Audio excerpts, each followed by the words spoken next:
Here's how I insert grommets into a corset manually.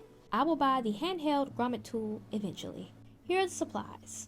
I have my corset, my grommet kit, which includes protruding grommet pieces, flat pieces, and this small grommet tool. I also have a hammer or a mallet can be used. Now, it may be slightly hard to see, but I first marked where I wanted my grommets placed, which is 2 inches apart from center to center on the right side of the corset.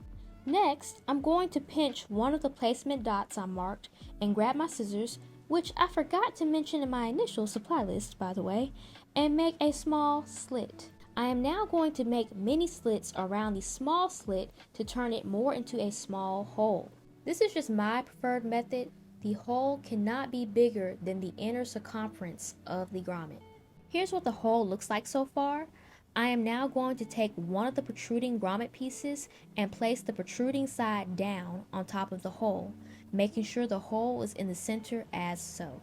Holding the piece firmly, I'm going to turn the corset over to the wrong side where the hole is, and I'm going to use my scissors to make the hole big enough to where the protruding piece comes through. Again, this is just my preferred method. You could probably just draw the circumference of the protruding piece onto the corset and cut that out. What's most important though is that you don't make the hole too big or the piece will not fit. Okay, now once I stretch the hole over the piece, I'm going to use my scissors to cut down any bulk fabric sticking out. Now I'm going to take a flat grommet piece, and you'll notice that there's a smooth side and a rigid side.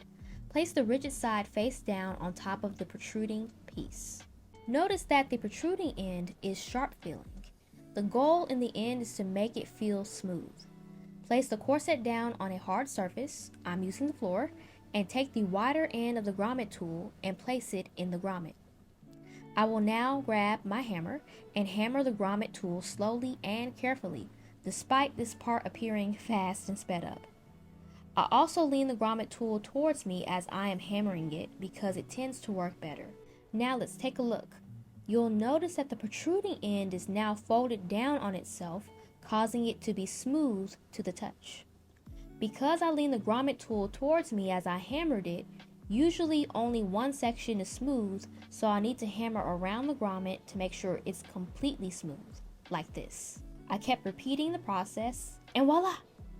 We have us a corset with grommets.